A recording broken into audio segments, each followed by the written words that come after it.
continuaram, e isso foi muito importante e aí para a nossa categoria. Tenho visto aí a divulgação de vocês nos grupos de WhatsApp, questão de dar atenção, tirar dúvida aí dos profissionais, o apoio que vocês estão dando aí nesse momento tão difícil que a gente sabe que muitas empresas estão passando. E como eu entendo um pouco da realidade do sindicato, quero parabenizar vocês aí por ter continuado, né, e tão forte aí ajudando os profissionais. Sobre a reforma tributária, eu já tinha falado para vocês que a gente tem a comissão, e essa comissão ela foi dividida em subgrupos. O meu grupo, a gente levantou algumas pautas de trabalho. Nós tivemos algumas reuniões, inclusive nós estávamos agendando uma reunião com o ministro Paulo Guedes, mas foi desmarcada de última hora, e nós conversamos com a assessora direta dele. Então, nesse momento que a gente teve a oportunidade de falar diretamente, foi levantado vários questionamentos, e nós percebemos, o grupo, que eles estão fugindo de alguns pontos que para nós é muito importante. Do meu grupo de trabalho, que faço parte, os pontos que nós levantamos foram como que ficaria a questão das empresas do Simples, com essa questão desse regime único e o imposto único, porque nós sabemos que, por lei, eles têm tratamento diferenciado. Outra questão que nós levantamos e estamos aguardando uma resposta deles é como que também ficaria esse período de transição para a questão de fiscalização. Um dos pontos que a gente também está preocupado é a questão da desoneração da folha, que também nós levantamos esse questionamento, e saber de fato real quais são as alíquotas. Porque em todas as duas PECs que estão tramitando, eles não falam, olha, o imposto vai ser de tanto, eles só falam que estão negociando com os estados, principalmente a questão do ICMS. E a gente sabe que o Brasil não é um país igualitário, e cada um vai querer puxar para você. Então, a realidade de São Paulo não pode ser comparada aqui com a nossa. Então, assim, a gente levantou todos esses questionamentos, inclusive, numa próxima oportunidade, eu quero ver se eu convido, Otávio, vamos convidar o Elias, porque o grupo que ele tá batendo muito forte na questão da desoneração da folha e das empresas do lucro presumido, que é uma preocupação também que nós temos de como que as empresas do lucro presumido vão ficar. E a questão da isenção dos incentivos fiscais. Só que nós temos trabalhado, discutido muito sobre isso, cada um quer puxar a sardinha para o seu lado, né? Falar o que é conveniente para cada um. E essa semana nós fomos surpreendidos, desde segunda-feira, porque o governo iria colocar uma nova proposta, mas parece que está tendo um acordão lá no Congresso, e que eles só vão começar a discutir a reforma tributária ou depois das eleições ou para 2021. Não está definido, são só boatos de bastidores políticos, né? Então, eu acredito que até no final dessa semana a gente vai ter esse posicionamento. Hoje, o nosso presidente, o Rangel Francisco Pinto, ele fez um pedido na comissão para que ele pudesse incluir mais contadores, pelo fato de que quem trabalha com isso e quem entende somos nós. E, inclusive, ele pediu essa inclusão de outras entidades e de outros membros do conselho. Então, nós estamos aguardando essa definição, que, se for aprovado, nós vamos convidar vocês também a participar lá conosco. Então, assim, na minha comissão que eu trabalho, essas são as nossas maiores preocupações. A minha, principalmente, é como que ficaria a questão do Simples Nacional, que até o momento a gente não ouviu falar em nenhuma das duas propostas. É basicamente isso que está acontecendo lá. Existe um movimento muito forte da OAB, só que o que a gente vê, eu observo, que a questão da OAB eles estão pensando mais sobre incentivos fiscais e a questão da parte transitória.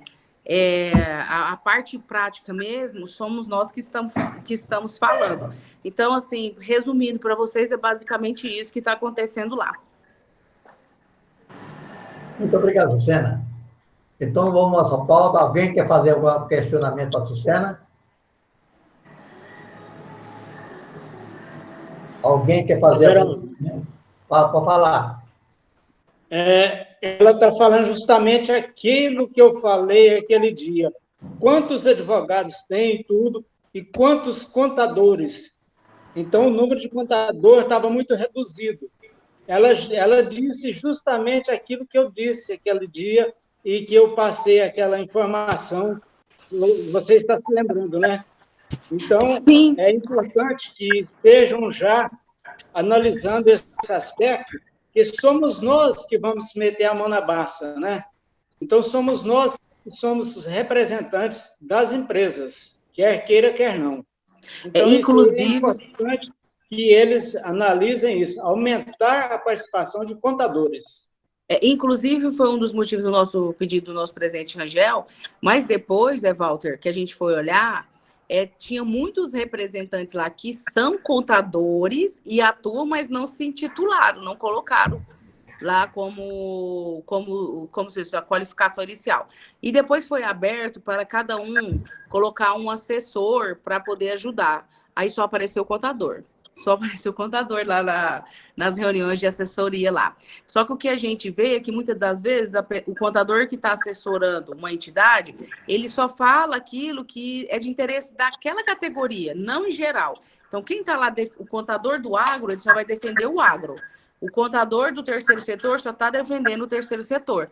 Por isso, a gente está batendo nessa tecla de que se coloque mais de entidades para a gente pensar igual, porque a gente vai pensar num todo, né? Não somente numa categoria específica. Alguém mais quer fazer pergunta? Não tendo, a Sucena vai ficar até o fim, né, Sucena? Vou ficar aqui escutando. Se eu, por acaso, ficar com o vídeo fechado, vocês não importam, porque eu também tenho que cuidar do meu marido, mas eu estou aqui de olho escutando. Sucena, eu quero agradecer a sua presença, a sua dedicação, que você tem dedicado muito à nossa classe contábil. E se for oportuno, em outras oportunidades, nós vamos convidá-las para participar junto com a gente, tá ok? Muito obrigado por hoje, viu? Muito obrigado, faço questão, principalmente depois para trazer as novas resoluções aí, questão sobre o contrato de prestação de serviço, nova resolução de decore, falar um pouco do nosso código de ética, tá? E avisar, falar para o presidente aí que nós estamos em cima, viu, presidente? Nós estamos fiscalizando e muito. E depois, numa futura oportunidade, eu trago para vocês um relatório e falo um pouco sobre esse trabalho que nós estamos desenvolvendo. Gente, um bom trabalho aí para vocês. Eu vou ficar escutando. Ok, obrigado, Sucena. Vamos entrar no chat aqui, para ver, então. Mas vamos lá. Primeiro, Carlos Pereira, código de barra. Seu microfone está mutado. Carlos, seu microfone está mutado.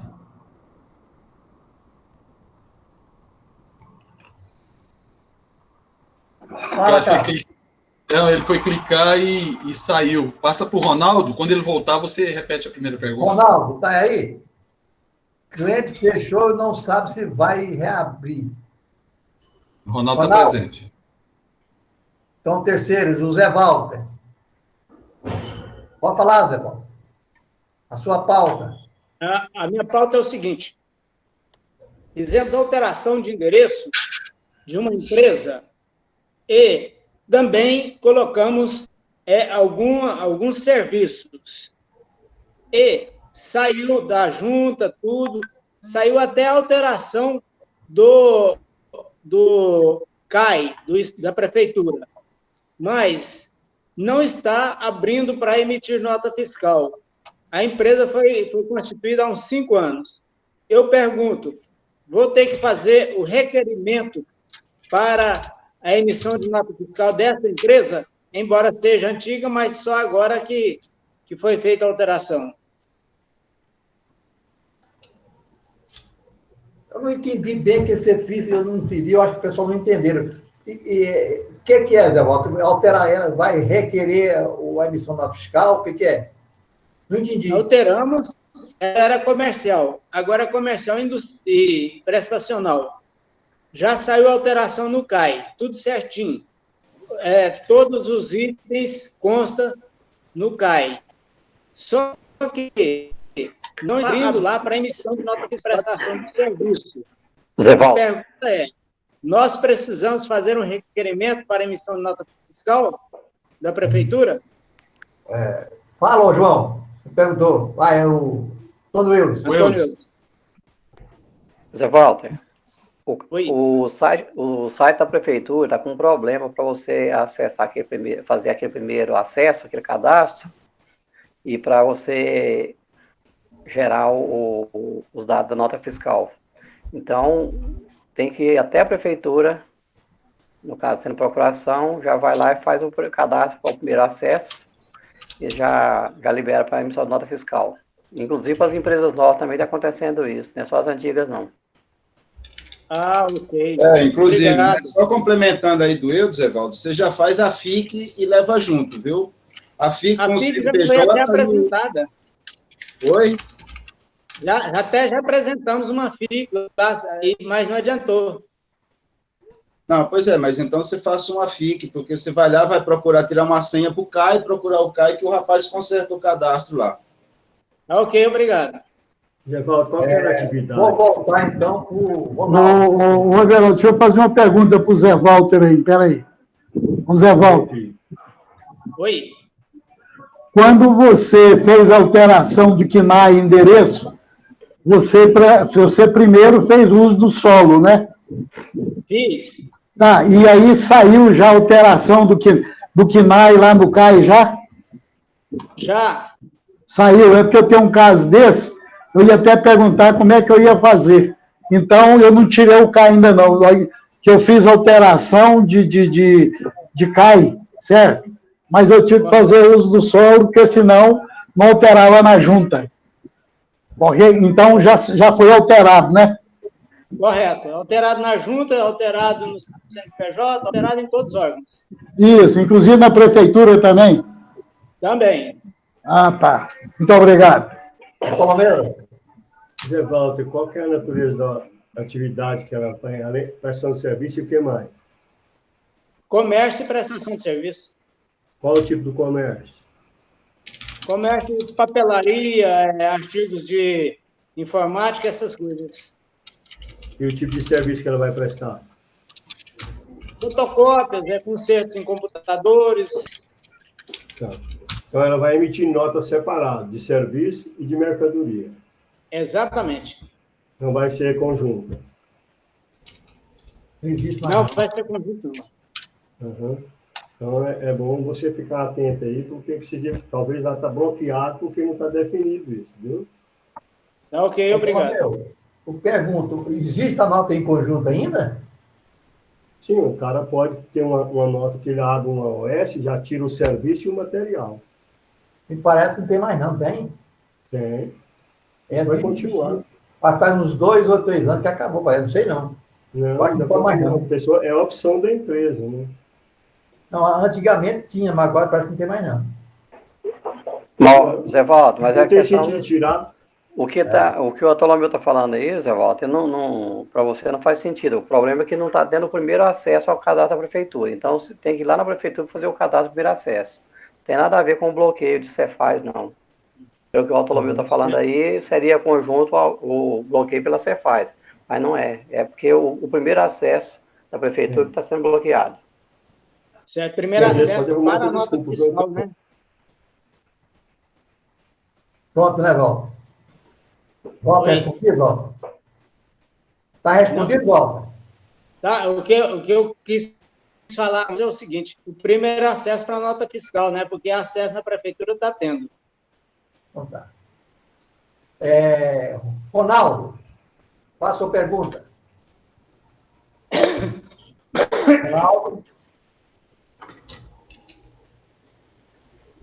Ronaldo, ele entrou, eu acho que está com algum problema, ele está entrando e saindo, Everaldo. Pode passar para quarta, porque o Carlos Pereira ele não conseguiu voltar, não. Abraão Lincoln. Abraão Rincon. Sim, Everaldo. Abraão Lincoln. Ronaldo. Ô, Abraão, deita seu celular. Fica melhor para você. O Ronaldo acabou de entrar, viu, Everaldo? Ô, Abraão. O senhor Abraão está mutado. Não, o Abraão, liga o Microfone. Microfone, Barão. Pois é. O Ronaldo está na sala. Agora, Barão, deita o seu celular. Deita. Abraão, mutou de novo o microfone, seu Abraão.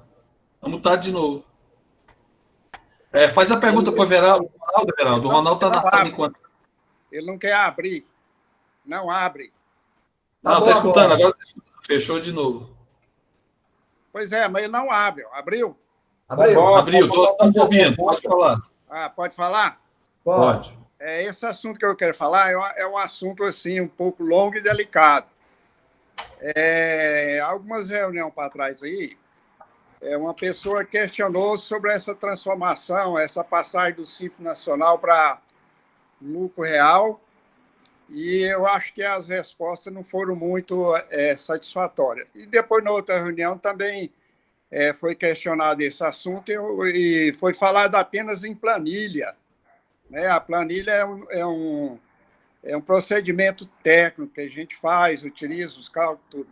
O que eu queria discutir aqui é sobre a política que eles estão fazendo aí para fazer essa mudança. É uma política que eles estão usando que está... muitos escritórios estão perdendo cliente para essas empresas que têm consultoria, advogado tributarista, e eles estão fazendo uma implantação, fazendo essa modificação de Simples Nacional para lucro presumido, com base no seguinte: primeiro, eles constituem uma empresa com serviços administrativos, QNA, serviço administrativo, a empresa é do sócio, eles dão baixa em todos os funcionários da empresa e transferem para essa empresa serviço administrativo. Aí precisa analisar o seguinte: se tem funcionário com muitos anos de casa, 3, 5, 10 anos, se for fazer essa rescisão, fica muito caro. E aí precisa ter um critério muito grande de advogados, vamos supor, 4 mãos para fazer o contrato da prestação de serviço dessa empresa constituída como serviço administrativo para outra empresa, que vai transferir os funcionários tudo, tá certo? E aí, para não ficar caracterizado como locação de mão de obra. Então, é necessário fazer um contrato. Esse contrato tem que se passar, tem que ter bastante critério. O que eles usam nesse contrato? O contrato não tem valor fixo, ele é uma comissão sobre o faturamento, sobre a organização do departamento de compra, a organização de venda, de financeiro, patrimonial e etc., etc. Para tentar não ficar como locadora de mão de obra. Porque locadora de mão de obra, pelo que eu sei, não pode ficar no Simples. E serviço administrativo fica no Simples ainda no anexo 3. Né? Então, tem que olhar isso aí. Eu gostaria de discutir esse assunto com todo mundo. Às vezes, alguém aí já fez esse procedimento. Eu conheço esse procedimento, mas eu ainda não me convenci dessa questão dessa empresa de serviço administrativo. Segundo passo, se está no Simples Nacional, você tem que olhar se a empresa tem um estoque elevado. Ela tendo um estoque elevado, você vai aproveitar crédito de piso, CONFINS, ICMS ao longo do ano, a partir de janeiro. Então, isso pode ser que traz um resultado grande. Terceiro passo, avaliar a questão patrimonial da empresa. Se tem muito patrimônio, se tem prédio para fazer amortização, se tem um patrimônio elevado para fazer depreciação. Por exemplo, o supermercado ele tem muito patrimônio, açougue é tudo caro, padaria é tudo caro, as gondas é tudo caro, então, às vezes, tem um patrimônio elevado. Aí compensa sair do Simples e ir para o lucro real. Né? Então, é uma avaliação política que tem que ser feita e não apenas a planilha, se é melhor ficar no lucro real, no lucro presumido, no Simples Nacional, porque até a planilha no lucro real fica prejudicado de fazer. Eu tenho acompanhado esse trabalho, eu ainda tenho a minha dúvida com relação a essa empresa e eu estou estudando 2 casos hoje para ver se transforma. Está no Simples e possivelmente a gente está querendo mudar para o lucro real. Mas eu estou fazendo todas essas ponderações, fazendo todas essas análises para ver, porque dois casos que eu acompanhei, a empresa ficou sem pagar imposto durante um ano, não pagou nada, não pagou ICM, não pagou PIS, não pagou imposto de renda, contribuição social. Eu não sei como que eles fizeram, porque eu acompanhei o resultado. Como que eles estão implantando lá, eu não sei, porque eu faço um trabalho de gerenciamento das empresas. A gente implanta lá um plano de contas, aí a gente faz uma análise de venda, de subseção, seções que vende mais, que vende menos, tem estoque muito, não tem, análise de venda, e etc., de estoque. É um trabalho gerencial, econômico e financeiro a gente faz. E, às vezes, a gente tem esse trabalho dentro da empresa, mas não faz a contabilidade. Porque eu acho que esse trabalho, eu gosto mais dele e acho melhor, entendeu? E aí eu tenho encontrado essa situação aí, dessas transformações. E essa transformação dentro dessa política aí está acontecendo muito. Tem muito escritório, não está obedecendo isso aí, está com medo de fazer e perdendo cliente. Então, eu gostaria de todo mundo fizesse as anotações. Se alguém já está fazendo esse procedimento, que eu estou em estudo em 2 casos, entendeu? Para começar no ano 2021. Então, eu gostaria, acho que é um assunto que precisa ter muita profundeza, muita análise, muito estudo nele, para que nós não ficamos para trás, né? Porque as pessoas estão fazendo isso aí com bastante eficiência e brigando e dizendo que essa empresa aí tem fundamento. O fundamento dela está no contrato, gente, da prestação do serviço. Porque se souber fazer o contrato, pode ser que saia de locação de mão de obra. Tá certo? Então, esse é assunto que eu gostaria que a gente analisasse muito aí, porque isso está acontecendo muito mesmo. Tá? Muito obrigado pela atenção.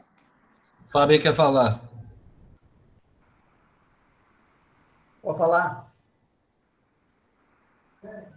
Fábio, você está mutado. E depois o Luiz Vieira também quer falar. Tá. Eu gostaria de perguntar para o doutor Abrão a receita.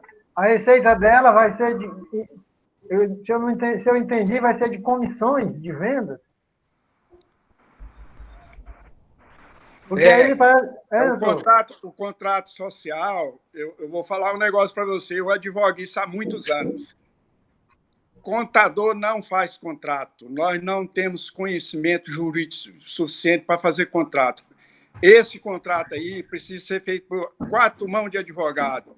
Advogado trabalhista, Código Civil, tributarista, etc, etc, etc.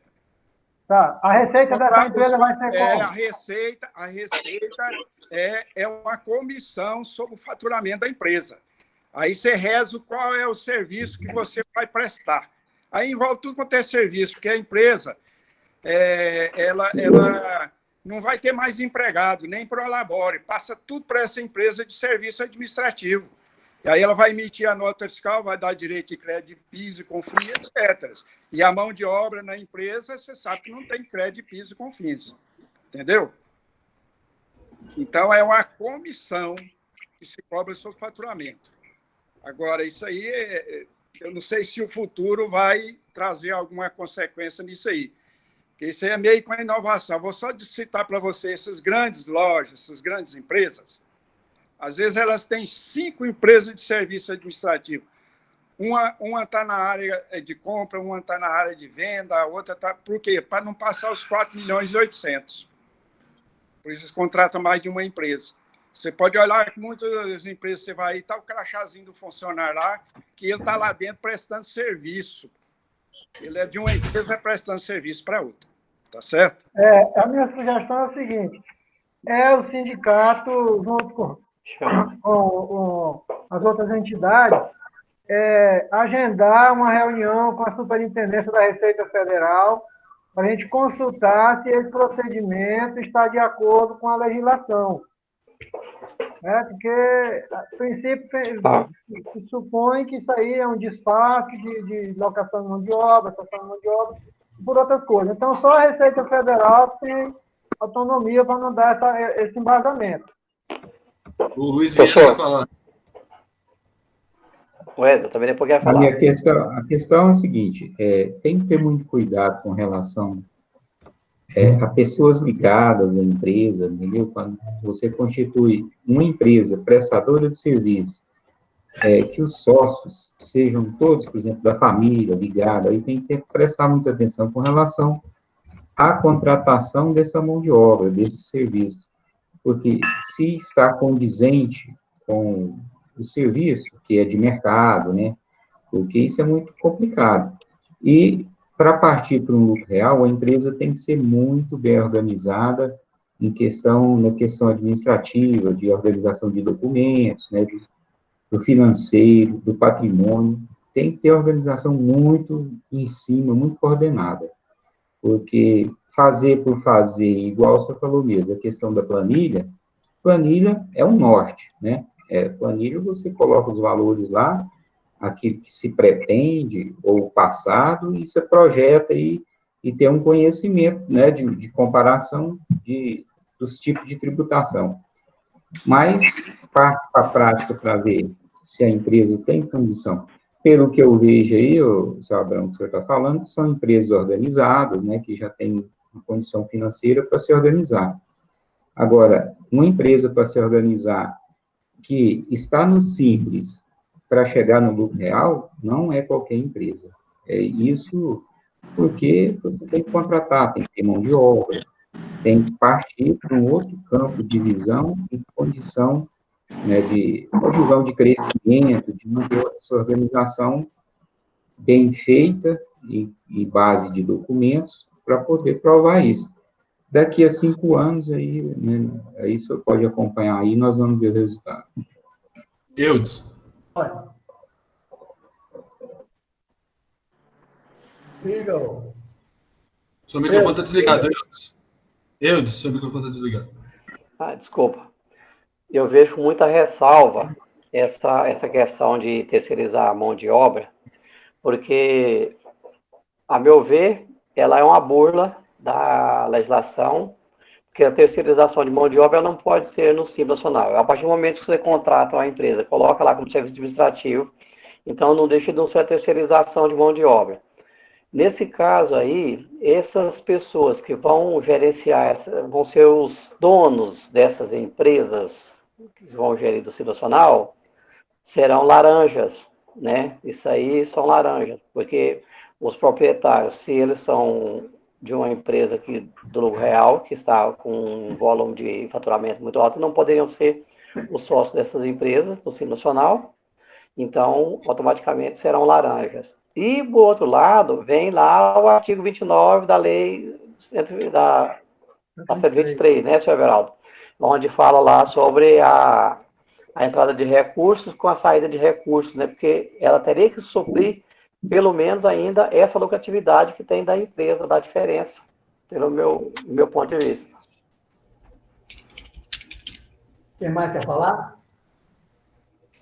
Everaldo. Dá recado, né? Everaldo. Fala. Eu concordo com vocês aí nessa questão, porque eu estou fazendo essa análise, esse trabalho aí, para ver se eu mudo agora.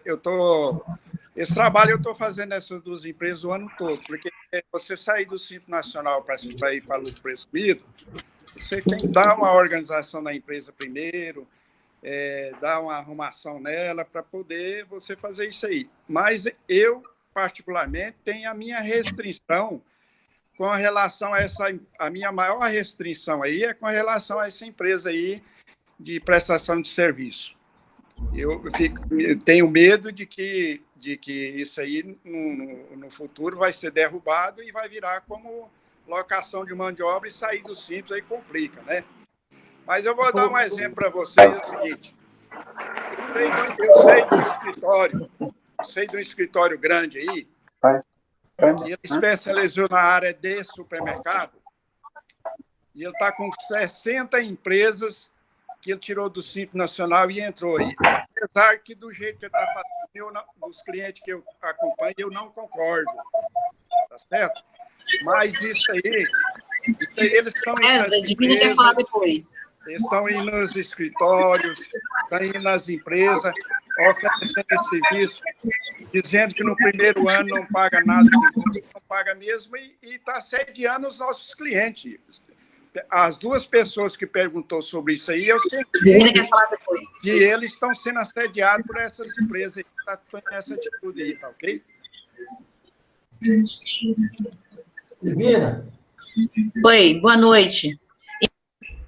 Esquece que a Receita Federal é a fonte de tudo. O E-Social, que é a administração geral de tudo, vai observar que esses funcionários que estavam na empresa A, que vai subdividir A, B, C até a Z, eles vão deixar rastro. A Receita Federal é hiper, mega inteligente, ela chama Receita Federal, ela tem conhecimento tributário, ela tem conhecimento trabalhista, advogado, vende o que ele quer vender, compra quem quer. Você acha que a Receita Federal vai ser idiota, deixar um ano de arrecadação perder? Ela tem 5 anos, para poder cobrar isso daí, ela não está preocupada com isso. Ela vai deixar o povo com bastante sede ao pote, para depois ela cobrar isso tudo aí, e isso é dolo, é fraude. O nome certinho é esse daí, juridicamente falando. E o contador é a pessoa certinha para fazer análise real, honesta, que tem que fazer. Não preocupa os contadores, que tem muitas empresas que não caem nessa daí. Só cai nessa daí as empresas que não têm caráter, que não têm visão, e depois vai assumir o que tem que assumir. A Receita Federal não é idiota, tá? Essa criação, essa fraude de criar isso, aquilo, outro, não funciona não, porque uma coisa puxa a outra. Tudo que fazem vai passar pelo registro da Receita Federal. E a inteligência da Receita Federal é a maior do mundo. A Receita Federal do Brasil, ela não preocupa com isso daí. Isso aí vai acontecer. Aí aqueles advogados que pegavam aqueles PIS, faziam aquelas burras lá, tá todo mundo aí caindo com a multa de 150%, 250%, multa máxima. Então, não ficam preocupados que o contador tem que fazer, o que tem que fazer? Dar sua orientação técnica e não preocupar com isso, não. O que vai acontecer é que isso um dia vai ser descoberto, não tem como prosperar isso daí. Obrigada. Fala, Fábio. Everaldo. Eu observo o seguinte.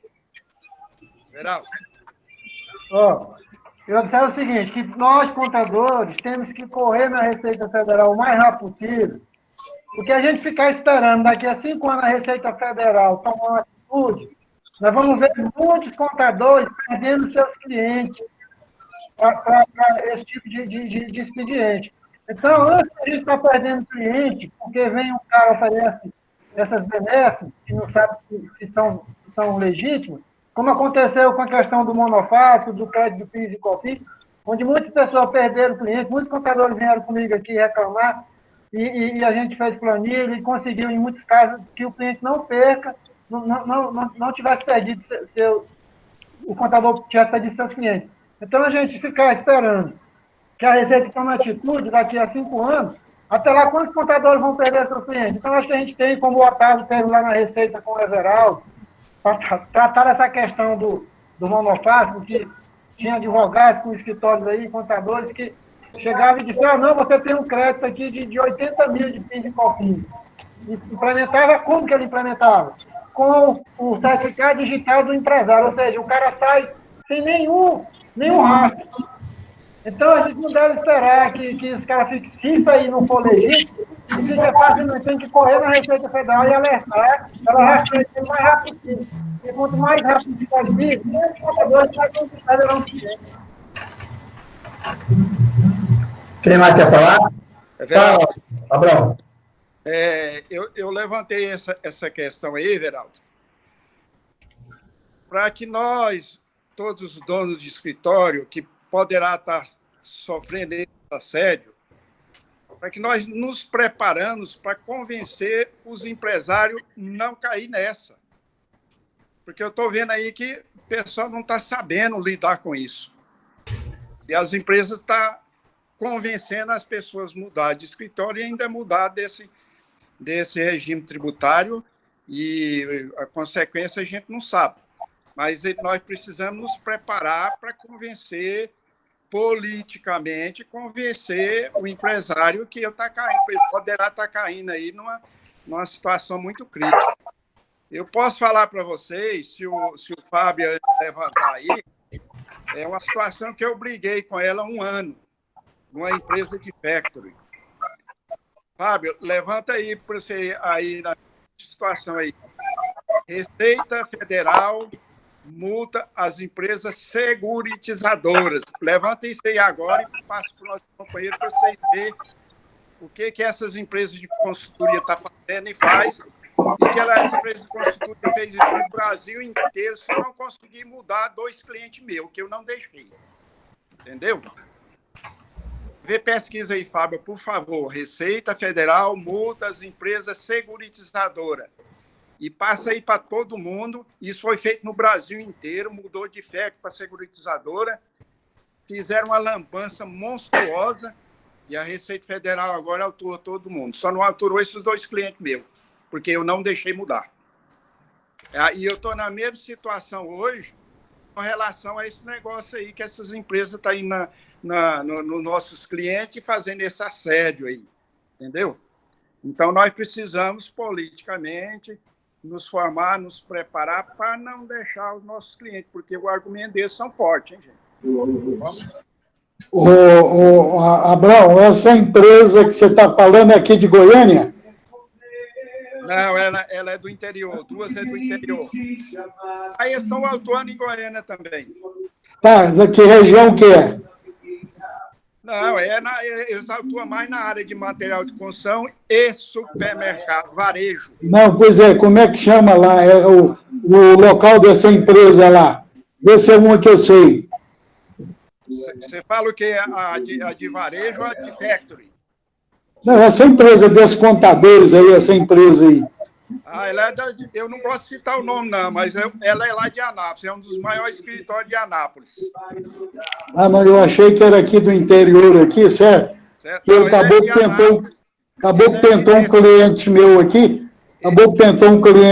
aqui, o Eli sabe quem que é um caboclo também. Só que aí meu cliente acabou levando, foi paulado aí com esse negócio aí, certo? Eu sei. Eles queriam recuperar da Previdência Social, certo? Na microempresa, aquela porcentagem da educação, certo? Mais de R$1 milhão, certo? Aí, mas a empresa de Simples Nacional. Aí eu reuni com eles 3 advogados, mais uma mulher, 4. A hora que eu virei para ele lá, mas vocês vão tirar leite na pedra, a empresa do Simples Nacional, eles calavam, a conversa acabou, e cascaram e montaram fora. Certo. É o que eu estou falando, né, Everaldo? Nós precisamos nos preparar politicamente para defender, porque eles são fortes, advogado tributarista, chega dizendo que eu fui do fisco, não sei o quê, papapá, que eu sou consultor de multinacional, papá, esse é o argumento deles, o lobby deles é feroz, viu, Everaldo? Entendeu? Então, nós temos que preparar, porque isso está acontecendo muito, entendeu? E tem alguns escritórios aí tendo dificuldade aí. Esse escritório que eu falo mesmo, por isso ele é de Anápolis, ele não trabalha só em Anápolis. Todas as cidades do entorno de Anápolis ali, a Jaraguá, a Silvânia, a Nerópolis, tudo aí, eles estão indo nas empresas de material de construção, aí, supermercado, e fazendo esse trabalho todo aí. O Everaldo deve conhecer esse maior escritório de Anápolis. Não, já sei. O Otávio sabe quem é. Pois é. Fala. O que o Abraão falou aí é o seguinte, tem um aviso aqui, tem uma chamada aqui no Google, né? Securitizadora é multada pela Receita Federal. Isso. Pois simulava securitização para escapar da tributação de FEC. Né? Então, é o seguinte, as empresas de factory, no âmbito de reduzir sua carga tributária, optaram por revertir sua atividade rotineira em operação de securitização, sem, contudo, promover a essência do negócio, que é a captação de recursos e emissão de valores imobiliários com marcos em direitos de crédito. Espera só um pouquinho. Pega essa matéria e joga no site do nosso sindicato aí, porque se eu falei tudo isso aqui vai atrapalhar. Tem a apresentação aí, tem outras coisas para falar. O que é a securitização? É uma operação estruturada para captar recursos onde um grupo de ativos, direitos de crédito, são empacotados e convertidos em títulos e valores imobiliários, no caso de debêntures, passível de negociação de mercado de capitais. Então, dizia que era securitização, mas, na realidade, trabalhava com FEC. Pois é. Eu gostaria, Fábio, que você enviasse isso para todo o pessoal do grupo, para eles verem. Essa empresa de consultoria, gente, ela fez isso no Brasil inteiro, é uma grande empresa de consultoria. Ela me assediou durante 1 ano, e eu estudei o que era securitizador e não aceitei isso aí. E, no entanto, hoje vocês podem olhar, vocês não vê mais empresa de facto, vocês estão vendo empresa securitizadora. E agora caiu nisso aí, eu sabia que ia cair, entendeu? Então, são assuntos sérios que estão acontecendo e essa consultoria vem e quer passar por cima da nossa pequena sabedoria e, no fim, os empresários ficam com essa dificuldade aí, né? Agora, imagino ver a lambança que eles fizeram aí, que a Receita Federal foi aqui. As empresas de fé têm que ser obrigatório lucro real. Eles passou para lucro presumido ainda com 8%, nem serviço não é. Fizeram tudo que podia ser de errado, foi feito nessa situação aí. E a gente precisa ter esses conhecimentos, precisa ver o que eles podem fazer para a gente alertar nossos clientes. Eu, graças a Deus, eu convenci meus 2 clientes e eles não caíram nessa aí. Entendeu? Everaldo, está mutado seu microfone. Everaldo, seu microfone está mutado. Pessoal, volta para o Cássio Pereira. Você está mudo, Everaldo. Não, já voltou. Cássio Pereira. O Cássio Pereira ficou aqui um tempão, acho que deu algum problema, acabou de sair. Ele deve voltar agora mesmo. Ronaldo, agora. Tá ouvindo? Ronaldo, tá aí não? Pode falar. Tô ouvindo, sim, tá ouvindo, é Ronaldo. Pode falar, o seu caso. Eu tenho uma empresa que está com 3 meses que ela fechou. Fechou, mas não fechou, porque ainda tem um estoque lá, mas não está funcionando. Aí, o que eu tenho que fazer, certo? Porque a pessoa diz que não sabe se vai continuar, certo? Ou se não vai, e está pendente, não tirou nota fiscal nenhuma mais. Aí, como é que eu faço nesse caso aí? O que eu tenho que fazer? Alguém quer responder para o nosso colega? Vou responder para ele. Ronaldo. Sim. Situação muito peculiar que tem na área da fiscalização. Se a senhora tiver, ela está aí no nosso grupo, ela pode até falar isso, que ela é vice-presidente lá de ética e disciplina. Quando acontece isso no meu escritório, a primeira coisa que eu faço, eu tiro meu nome da Secretaria da Fazenda, da Prefeitura e na Receita Federal, porque quando você constitui a empresa, você fica vinculado nesses 3 órgãos, nessas esferas governamentais. Por que você tem que fazer isso? É para você cessar a sua responsabilidade técnica por isso daí. Você tenta comunicar com o seu cliente o distrato do seu contrato de prestação de serviço que você tem com ele.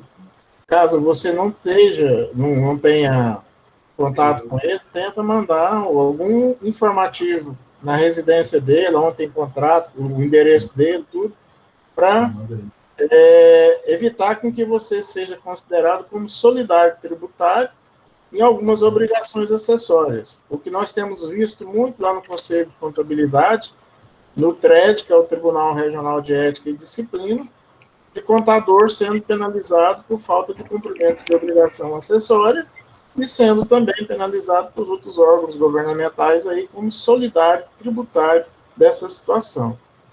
Então, o que você tem que fazer nesse momento? É fazer um comunicado para o seu cliente, distratando o que você tem no contrato, porque hoje é distrato, você tem que fazer um distrato, né? E agora, com relação às outras coisas dele, os documentos dele, você tem que colocar à disposição, você tem que sair disso para que você não possa ser penalizado futuramente aí, viu, colega? Ronaldo. Tá bom, então. Muito obrigado. Ronaldo. Sim. Ronaldo, como ele tem estoque, você disse que ele tem um restante de estoque, você pode pedir para ele, no caso, emitir a nota fiscal no CFOP 5928. Observa lá, CFOP 5928 é quando você está baixando o estoque para o sócio, porque se a mercadoria é dele, né, e ele não vai reabrir, Então, ele tem direito a utilizar esse fundo de estoque para fazer o que bem entender. Então, tem o CFOP 5928, é baixa de estoque a título de encerramento da empresa, que aí já zera também o estoque, você já apresenta os livros fiscais dele e depois você cumpre a parte que igual o Júnior orientou aí, tirar os nomes da obrigação sua, junto aos órgãos federal, estadual e municipal. Por exemplo, lá na Cefaz, por exemplo, aí exclusão de contador, é isso? Sim, Isso. depois você faz isso, mas é bom você já orienta aí também a fazer a baixa do estoque, pelo menos ele já zera o estoque também perante a Cefaz, e você já finaliza os livros dele, que aí você já encerra tudo. Mas quando acontece isso, Eudes, o empresário já não quer que gere mais imposto. Aí se você... Não, o CFOP 5928, ele já é zerado de estoque, exatamente, ele não gera receita, não. É simplesmente para zerar o estoque do fiscal, para o nome do sócio, que aí o sócio passa a ser o dono da mercadoria, ele pode doar, vender, o que ele quiser, mas é da pessoa física dele. Não, Joia, então, muito obrigado. Sim? Não entendi, não, Eudes. Se ele passar esse estoque para o dono da empresa, ele não vai pagar imposto, não? Não paga, não, aí. Ele não paga, não, a partir do momento. Porque ele compra para revender. A partir do momento que ele fechou a empresa e ele não vai mais movimentar, aquele estoque é dele. E aquele estoque é dele. Então, ele é como se fosse um fundo de estoque, é o ativo final dele. Então, pode tirar do CFOP 5928, zera com o nome dele, e ele passa a ser o dono desse imposto, dessa mercadoria. E ele pode, se ele revender para outra pessoa, aí é quem comprar dele vai pagar o estoque, que ele vai ter que emitir uma nota e não da pessoa física dele. Agora, se ele doar esse estoque e gastar com ele não tem problema. Mas eu já fiz isso, por orientação da Cefaz. Pode até acontecer, mas o ICMS ele vai pagar. Não vai. Não vai.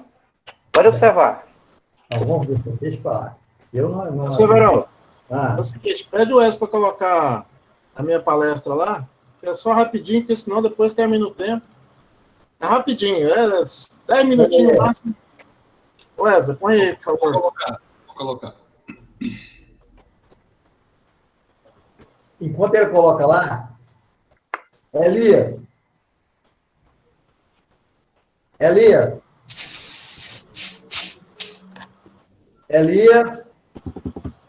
Oi. Fala o seu caso. Não, meu caso... Meu caso é assim. Meu caso é assim. Depois, pode falar? Não, depois, deixa eu apresentar primeiro quem está falando. Depois você entra. Tá. Muito obrigado, Elias, pela sessão aí. É o seguinte, pessoal, houve uma alteração da Lei Complementar 116, que é a lei que trata do ISSQN. Então, nós tivemos publicado em Diário Oficial agora recente a Lei Complementar número 175 de 2020, que alterou a parte de tributação de alguns segmentos, né, lá da Lei Complementar 116. O que está acontecendo? Nós vamos ter agora um padrão nacional das obrigações acessórias do ISSQN, entendeu? Nesse caso, ele alterou simplesmente a lista de serviços 4.22, 4.23, 509, 1501 e 1509, da lista de serviços 116.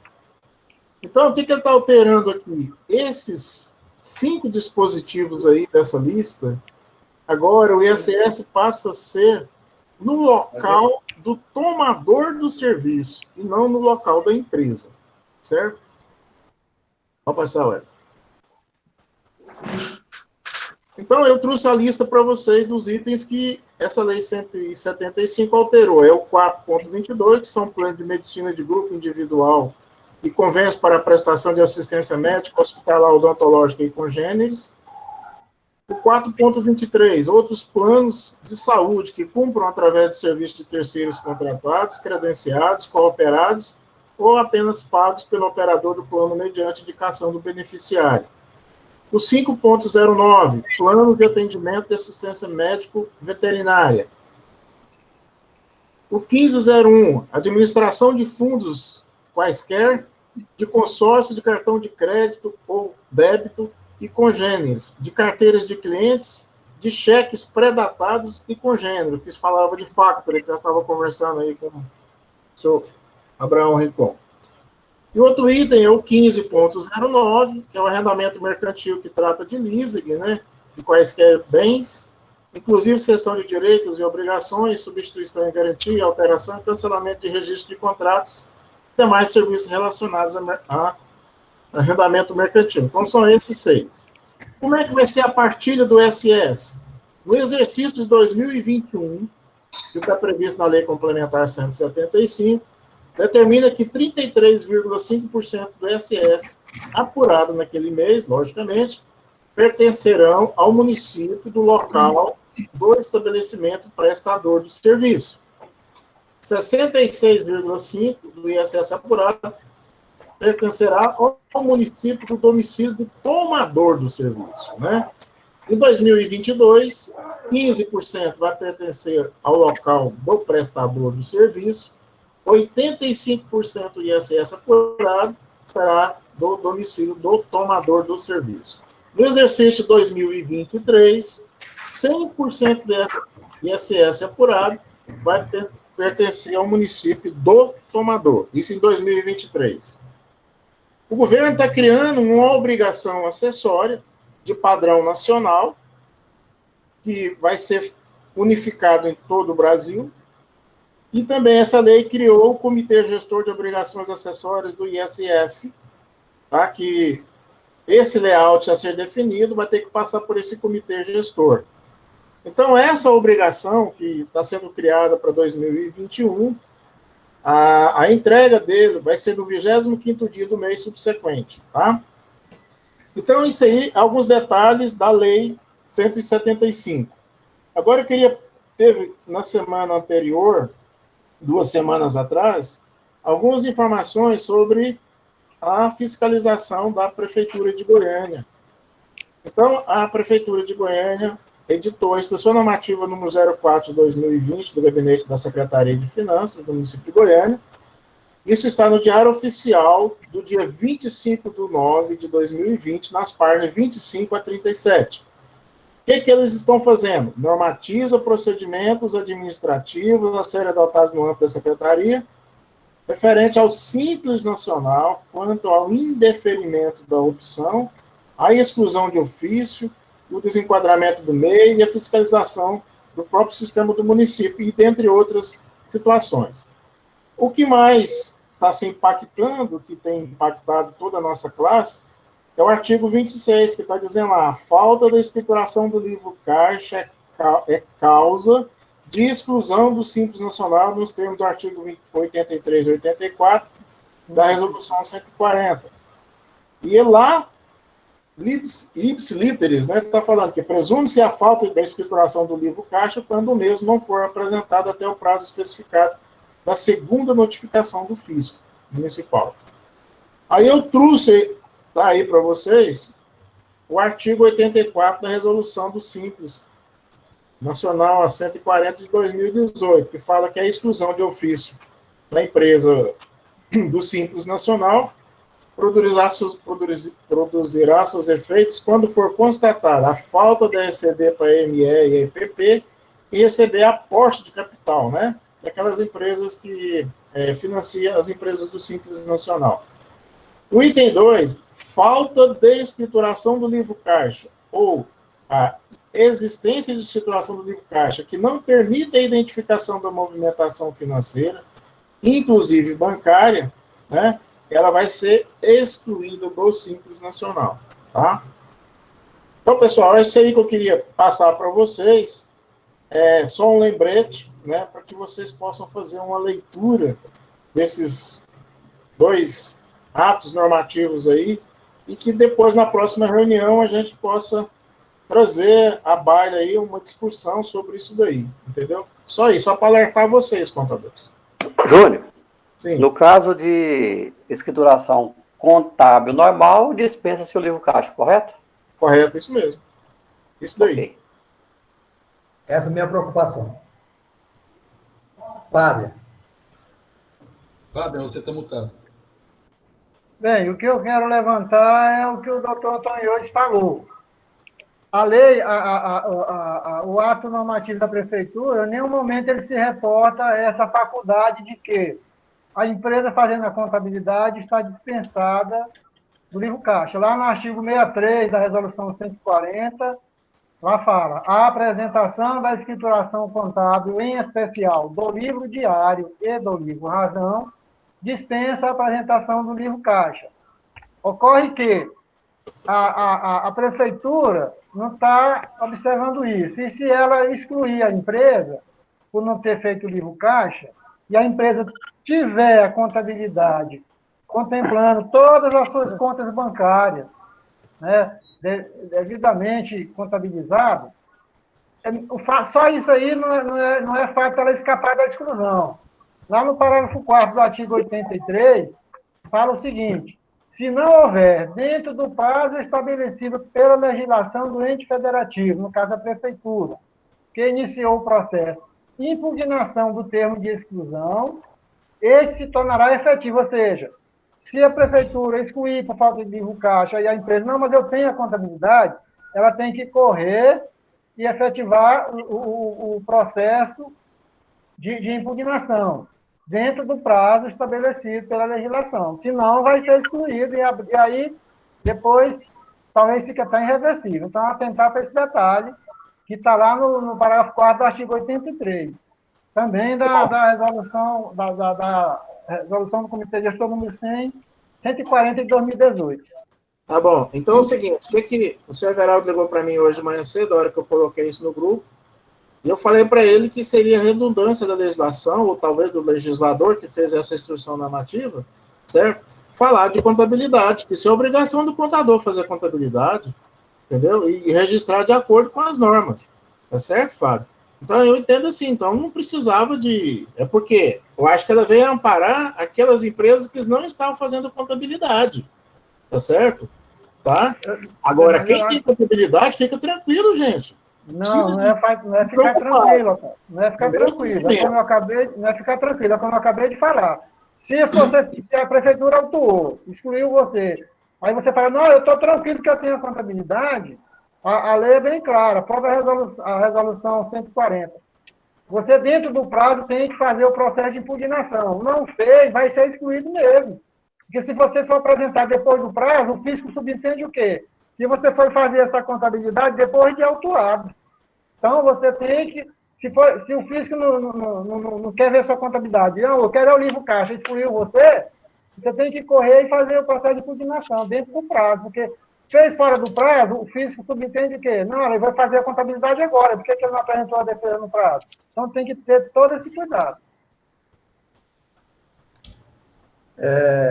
Carlos Pereira, faz a sua. Você tá mutado, Carlos, seu microfone. Carlos, seu microfone está mutado. Oi. E agora? Isso, presidente, está certo. Ok. É o seguinte, é sobre o código de barra. Estou registrando uma empresa, indústria de fumo, né? E ele me perguntou sobre o código de barra.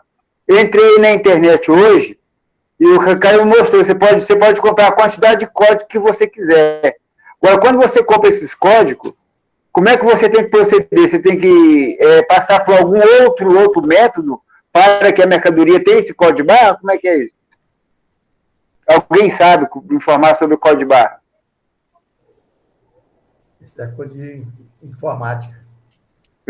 Informática mesmo, tem doido, né? Carlos, amanhã nós vamos falar com um programador lá para dar a resposta para você. Isso. Não, então tudo bem. Qual programador? O que está fazendo nosso programa. O que faz o programa, né? Então tá bom, eu ligo para você, mãe. Nossa plataforma. Tá? Eu te ligo amanhã para você, pode ser? Pode. Então tá bom, então. A dúvida era só essa mesmo. Valeu, Everaldo. Obrigado. Deixa eu falar aqui.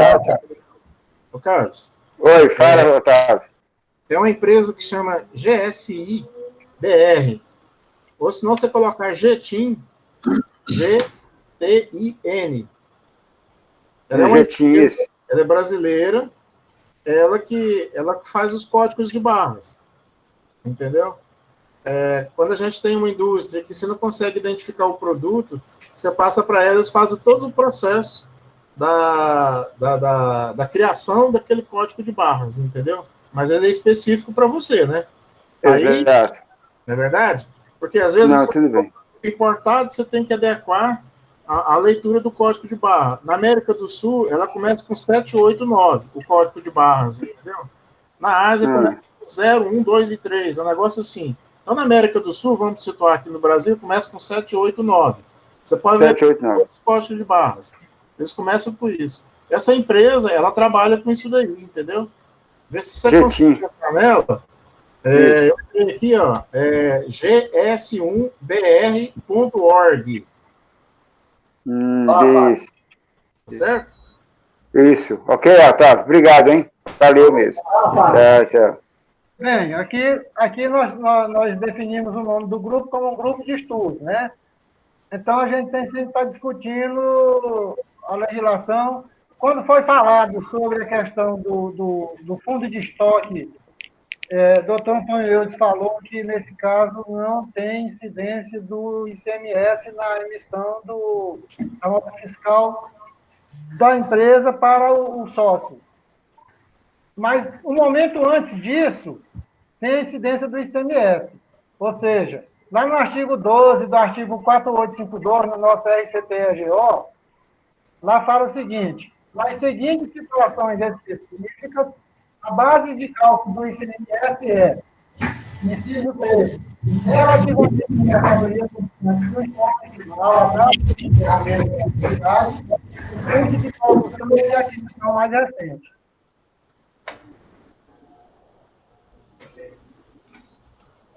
Everaldo, seu microfone está mutado. Elias, fala. Posso falar? Pode. Já passou um bocado, né? Deixa eu te falar. Portaria Conjunto 55, lá do E-Social, que simplesmente diz o seguinte: fica prorrogado, né? Aí será comunicado 6 meses de antecedência. Aí é o seguinte, hoje o Wesley postou lá no grupo uma informação do Contábeis, lá do site Contábeis, aí que fala sobre a prorrogação, né? Aí tem um comentário lá, até fizeram um quadrozinho lá, e falou assim, veja como ficou, grupo 1, 2, 3, que o meu caso é só grupo 3, né? Aí falou assim, evento periódico que é de 1.200 a 1.299, que é da Folha, CNPJ final 1, 2, 3, 8 do 9, final 4, 5, 7, 8 do 10, de 2020. Aí eu fiquei na dúvida com essa questão lá, ué. Alguém tem uma noção aí? Fábia. Bem, com relação a essa portaria, realmente ela fala que fica prorrogado o que vai entrar ainda em vigor, que seria lá a folha de pagamento.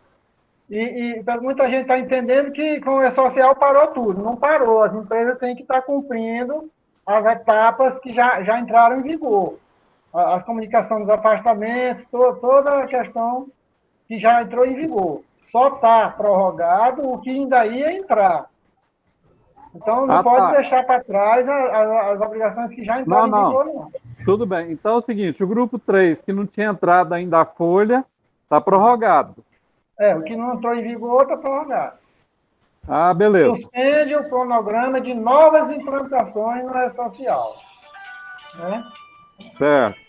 Então, o que já entrou, tem que estar fazendo.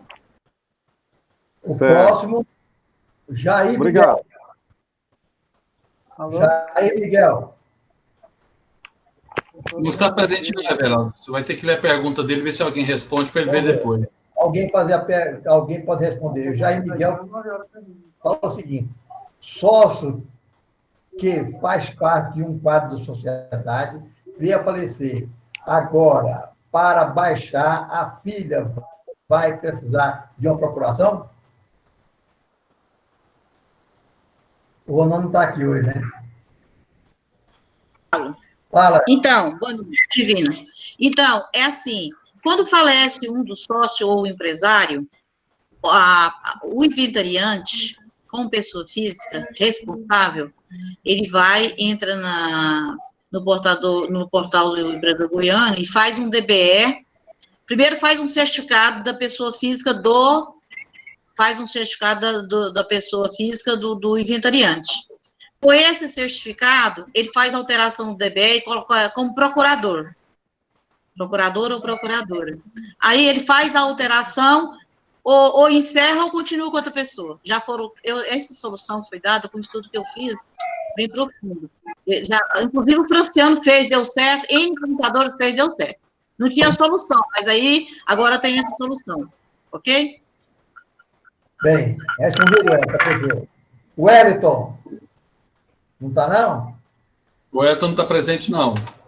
O Wellington pergunta o seguinte: não faturou em 2019, ou seja, não apurou CSL nem imposto de renda. Está obrigado a entregar o SF? Quem responde? Tá, Geraldo. Posso responder. Hã? Está mutado, senhor Ricom. Fabrão, está mutado. Pronto. Pronto. Beleza, pronto. Tá, Everaldo.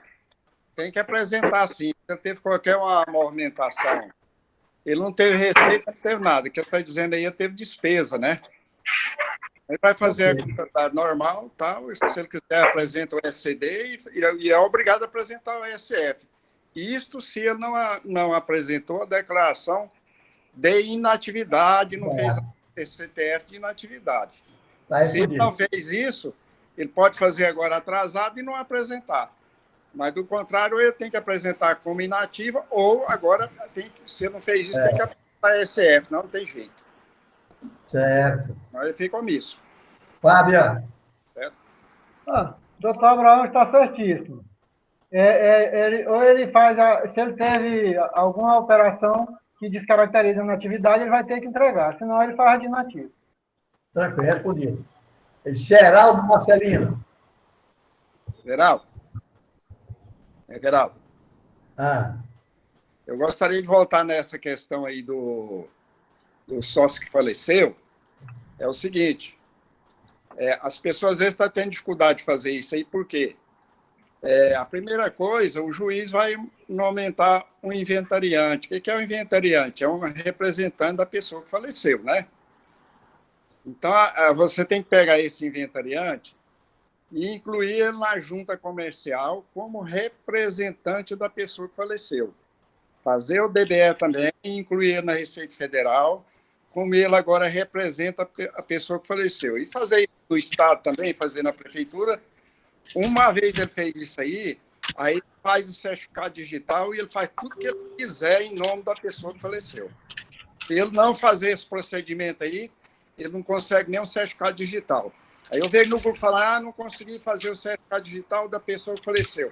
Mas é porque ele não arrumou nem na Junta, nem na Receita Federal. Ele tem que ir lá, como se fosse um procurador. Nomear um representante da pessoa que faleceu através do documento que o juiz nomeou ele como inventariante. Fez isso, ele resolve tudo. Eu já tive 2 casos desse aí, não tive problema nenhum, certo?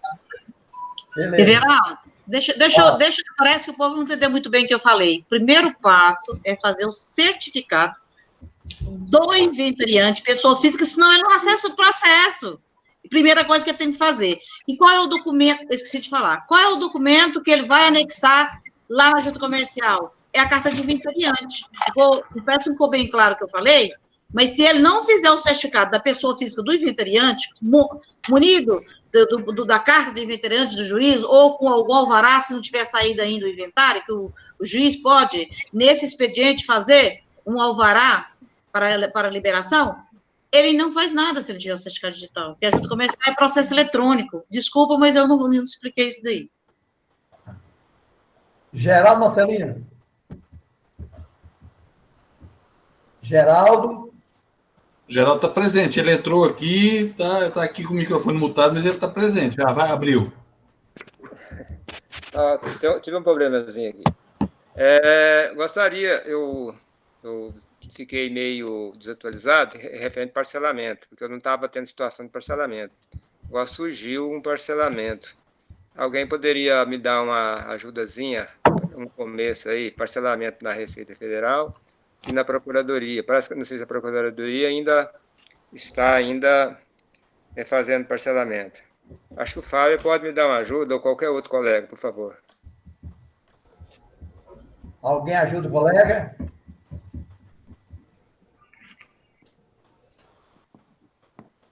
Geraldo? Tem, Geraldo.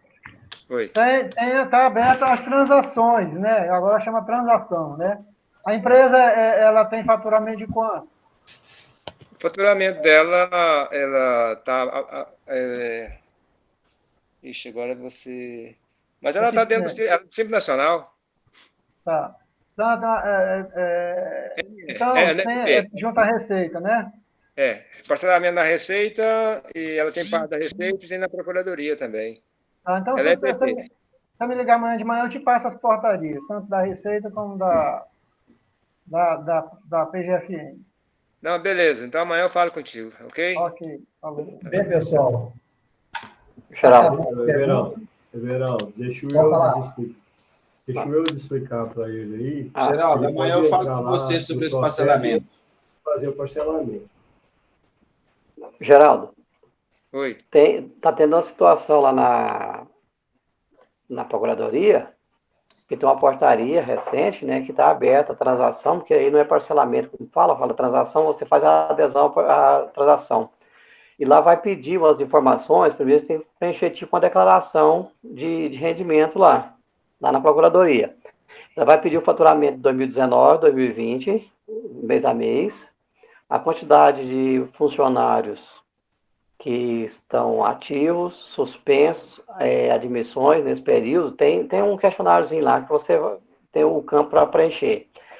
A partir do momento que você fizer essas declarações, você salvando as declarações, o sistema abre a tela seguinte para você fazer a adesão à transação. E de acordo com o tipo de débito que existe lá, se é previdenciário ou se é não previdenciário, são os tipos das transações que aí ela fala que enquadra, dependendo do tipo de informações, ela vai enquadrar, vai dar resposta, você enquadra nas situações A, B, C ou D. Se for na C e D, tem um desconto de até 70% nos juros e multa. Mas aí tem que ser passo a passo lá na Procuradoria. Isso aí não tem como eu explicar assim passo a passo se não tiver no site lá, realmente. Beleza. Na Procuradoria, é pouca coisa, mas é na Receita Federal. Agora, eu perguntaria, tem imposto de renda retido na fonte e previdência, o teto dela é maior. Isso é parcelado também, porque são descontados... É parcelado, sim, só que aí, de qualquer forma, são dois parcelamentos, né? Um que você tem previdenciário e o não previdenciário. Quando é não previdenciário, você acessa aquele site, tem um código de acesso, não regulariza regulariza na PGFN, não. No site direto da Receita. No site direto da Receita, você solicita o parcelamento. Lá em parcelamento, lá no ECAC, você solicita o parcelamento. Se não tiver o parcelamento ativo dentro do ECAC, lá no site, você entra no site, lá onde procura parcelamento simplificado ordinário, é aquele parcelamento que faz em até 60 parcelas. Aí você dá seguimento tanto na Previdência como nos tributos federais, nos outros demais tributos administrados pela Receita Federal. Inclusive, essa empresa está com um problema sério, porque ela já tem parcelamento da Previdência, que já está... como é que fala? Rescindido, né? E tem parcelamento da Previdência ativa e tem Previdência que não está parcelada. São 3 situações da Previdência. Agora, na Procuradoria é pouca coisa. Da Procuradoria também, se caso não der para fazer, mas vou tentar tudo. Você falou que o formulário é lá na Procuradoria, né? Na Receita é direto no ECAC. No ECAC, ou então no site, onde procura. Na Procuradoria, você põe negociação. Se você colocar parcelamento, você não encontra nada, tá? Beleza? Põe negociação na Procuradoria. Vou anotar aqui. Negociação na Procuradoria. Né? Bem, a Sucena está aí? Ok, obrigado. Você me dá um espacinho aí? Sim, presidente, estou aqui, estou escutando vocês, estou aqui. O Wagner falar, Wagner? Quero, não, é porque eu tenho uma empresa, essa questão de parcelamento da PGFN. Eu fui abrir o e-card da empresa aqui, tinha uma mensagem, uma proposta da PGFN para parcelamento. Ela vai até 29 de dezembro de 2020. Só ler o resumozinho rapidinho aqui. Até 60 salários mínimos, Wagner. Hã? É até 60 salários mínimos. Pois é, não, olha só, os benefícios e condições de acordo que envolve uma entrada referente a 5% do valor das inscrições selecionadas, sem desconto da dívida em até 5 meses, sendo o pagamento do saldo remanescente parcelado em até 6 meses, com desconto de 50% do valor total até 36 meses, com desconto de 40% do valor total em até 55 meses, e com desconto de 30% do valor total. Você tem até dia 29 de dezembro de 2020 para aproveitar os benefícios dessa proposta. É uma empresa que estava parada, ela exerceu só até 2019, só que devia para a Receita, foi para a PGFN. Eles mandaram na caixa postal essa mensagem, uma proposta de parcelamento com desconto para essa empresa. De repente, a do Geraldo, lá na caixa postal, deve ter alguma mensagem também. Tá, pessoal. A Sucena voltou ao assunto lá do Abraão, certo? Só falar que há importância, então, se o SESCOM achar conveniente, se o Conselho achar conveniente, então nós vamos acionar a Receita, certo? Para que ele intervenha nesses escritórios que estão tentando, talvez bem claro, passar a perna do contador. Quer falar alguma coisa, Sucena? Sim, achei importante as colocações dele, porque realmente os meus pares aí, que é o Otávio e o Fábio, nós temos acompanhado muito, inclusive alguns colegas de profissão e advogados vendendo essa mágica, né? E o Conselho tem recebido muitas denúncias, muitas reclamações a esse respeito. E aí é importante mesmo esse levantamento que o Abrão fez e divulgar, porque tem muita gente aproveitando dessa situação para tirar empresas de colega, vendendo essa mágica que a gente sabe que não existe. E aí eles aproveitam. E uma coisa que foi muito prejudicial para nós foi esse acesso ao GovBR pelo cadastro de usuário e senha. Porque antes as pessoas tinham acesso através do certificado digital e aí o contador acabava limitando a entrega do código de acesso ou do certificado digital para esses aventureiros. Mas, infelizmente, com o acesso pelo GovBR, facilitou um pouco. Então, é uma coisa que nos preocupa muito. Inclusive, tanto o Edson como o presidente Rangel já esteve conversando com a Receita Federal a respeito. E aí nós estamos aguardando um posicionamento, mas nós precisamos ficar de olho. Porque a empresa, ao meu ponto de vista, né? A empresa que entregar para esses oportunistas, e a gente sabe que na maioria das vezes eles mexem nos lançamentos, o contador tem que entregar a empresa, documentar e lavar as mãos. Por quê? Porque quando a empresa descobre os débitos ou ela é autuada, ela vai lá no conselho e denuncia os dois contadores. Denuncia o contador antigo e denuncia o que fez a oportunidade. Aí ficam os dois profissionais brigando entre eles. E, infelizmente, nós temos um grande defeito, que às vezes é de não documentar as coisas. Então, assim, é preciso ter muito cautela. Por isso que eu achei muito interessante a colocação do Abraão sobre isso aí. Mas é só isso mesmo, presidente. Tá? Alguém mais quer falar? Dou-lhe uma, dou-lhe duas, dou-lhe três. Até logo, até na terça-feira que vem. Obrigado. Um abraço a todos, gente. Um abraço a todos. Obrigado, Sucena. Até mais. Até mais. Tchau, Sucena. Um abraço, Sucena, para você. Tudo de bom. Um abração. Precisando, eu estou à disposição. Quero ver todos Falou. vocês. Quero ver todos vocês logo, hein? Falou, Fiota. Tudo de bom. Foi um prazer em revê-la. Um abração. Tchau. Tudo de bom. Tchau para você.